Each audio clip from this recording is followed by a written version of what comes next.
രാമകഥാരസവാഹിനി അധ്യായം 65. സീതാദേവിയുടെ അരികിലേക്ക് രാക്ഷസിമാർ കൂട്ടമായി വന്നപ്പോൾ ഹനുമാൻ സൂക്ഷ്മരൂപം സ്വീകരിച്ച് മരക്കൊമ്പിൽ ചാടിക്കയറിയിരുന്നു. ഹനുമാൻ തന്നോട് പറഞ്ഞ സംഗതികളെപ്പറ്റി ചിന്തിച്ചുകൊണ്ട് സീത മരച്ചുവട്ടിലിരുന്നു. അപ്രകാരം ചെയ്തുകൊണ്ടിരിക്കെ ദേവി ഏറ്റവും സന്തോഷം അനുഭവിച്ചിരുന്നു. അവരുടെ തലയ്ക്ക് മുകളിലായി മരക്കൊമ്പിൽ ഇരിക്കുന്ന ഹനുമാനിൽ അനുഗ്രഹം ചൊരിഞ്ഞുകൊണ്ട് അങ്ങോട്ടേക്ക് നോട്ടമയച്ചു. അന്ന് ദേവിക്ക് ദാഹമോ വിശപ്പോ ഉണ്ടായില്ല.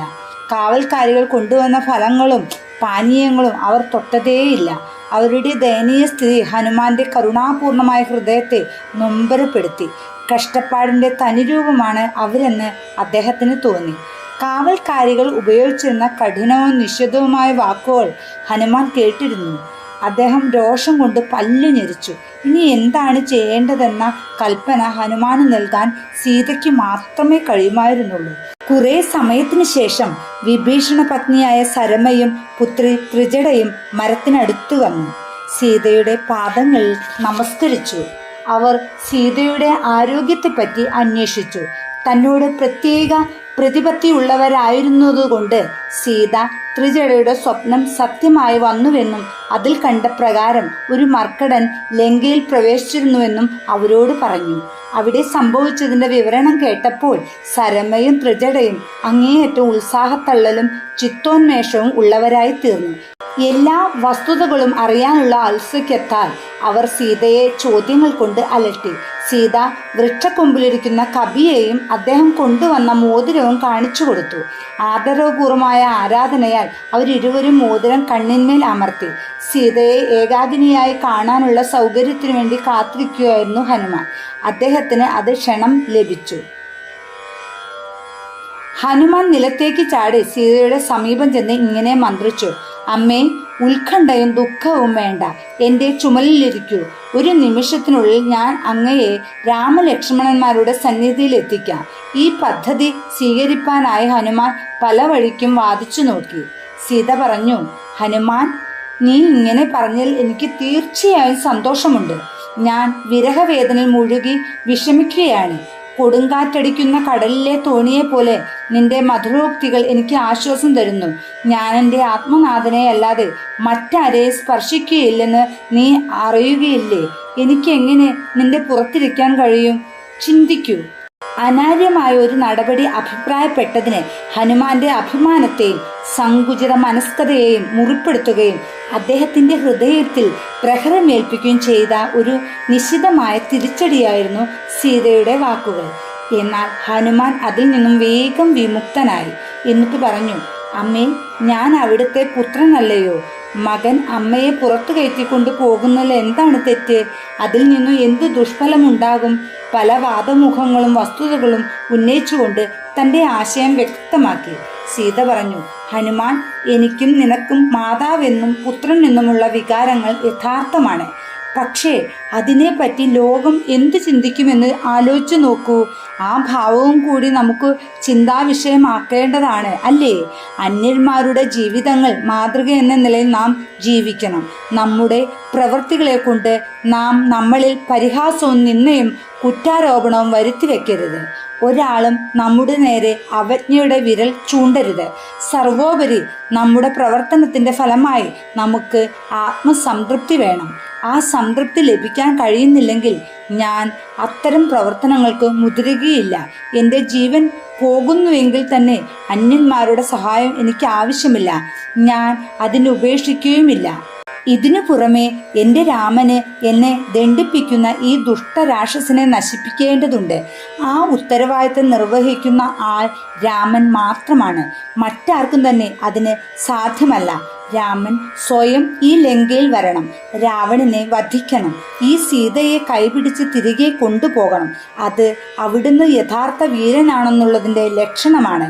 അകൃത്രിമമായ പരാക്രമത്തിൻ്റെ അടയാളമാണത്. രാവണനെ നോക്കൂ. അയാൾ വ്യാജവേഷത്തിൽ കള്ളനെ പോലെ വന്ന് എൻ്റെ സ്വാമിയിൽ നിന്ന് എന്നെ അപഹരിച്ചു കൊണ്ടുപോന്നു. പക്ഷേ രാമൻ ധർമ്മമൂർത്തിയാണ്. ശരിയായ പെരുമാറ്റച്ചട്ടങ്ങൾ അവിടുന്ന് അനുസരിക്കുന്നു. രാമൻ പറഞ്ഞ വാക്കിനെ ആദരിക്കുന്നു. അങ്ങനെയുള്ള രാമൻ ഒരു കവിയെ അയച്ച് രാവണൻ അറിയാതെ സീതയെ തിരിച്ചു കൊണ്ടുപോയി എന്ന വാർത്ത അവിടുത്തെ അപമാനിക്കലായിരിക്കും. നീ അഭിപ്രായപ്പെട്ടതുപോലെ ഇവിടെ നിന്നു കടന്നു കളയുന്നത് തീർച്ചയായും രാജ്യദ്രോഹമായിരിക്കും. നീചതന്ത്രങ്ങളെ നാം അവലംബിക്കരുത്. നമ്മുടെ ശ്വാസം പോലെ രാമന്റെ സൽപ്പേരും നാം കാത്തു സൂക്ഷിക്കണം. അവിടുത്തെ യശസ്സാണ് നാം ഹൃദയത്തിൽ ആരാധിക്കുന്ന ദേവത.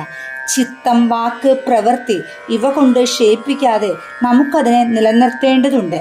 ഈ കാരണത്താലാണ് എനിക്ക് നിന്റെ പദ്ധതി തൃപ്തികരമല്ലാത്തത്. സീതയുടെ കളങ്കരഹിതമായ സദ്ഗുണങ്ങളും ആത്മനാഥന്റെ നേരെയുള്ള സ്ഥിരപ്രതിഷ്ഠിതമായ ആരാധനയും ഭക്തിയും അവർ അവലംബിക്കുന്ന ആദർശങ്ങളും ഔന്നത്യവും ഹനുമാൻ ശ്ലാഘിച്ചു. അദ്ദേഹം അവരെ മനസ്സിൽ സ്തുതിച്ചു. സീതയുടെ വാക്കുകളിൽ നിന്നും പ്രചോദനം കൊള്ളുന്നതിന് വേണ്ടി അവ ഓർമ്മിപ്പിച്ചു. ഹനുമാൻ പറഞ്ഞു, അമ്മേ, എനിക്ക് മാപ്പ് തന്നാലും അങ്ങ് അനുഭവിക്കുന്ന യാതനകൾ സ്വന്തം കണ്ണുകൊണ്ട് കണ്ടതുകൊണ്ടും രാമൻ വിരഹവേദന അനുഭവിക്കുന്നത് കണ്ടതിനാലും രാമന്റെ പാതാരവിന്ദങ്ങളിലേക്ക് അങ്ങയെ കഴിയും വേഗം എത്തിക്കുന്നതിന് വേണ്ടിയാണ് ഞാൻ ഈ ആശയം വെളിപ്പെടുത്തിയത്. എനിക്ക് മാപ്പ് തരൂ.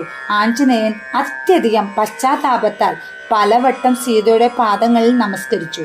അത് കേട്ട് സീത രാമലക്ഷ്മണന്മാരുടെ സ്ഥിതിയെപ്പറ്റിയും അവരെങ്ങനെയാണ് കാട്ടിൽ കഴിയുന്നതിനെ പറ്റിയും പലവട്ടം ചോദിച്ചു.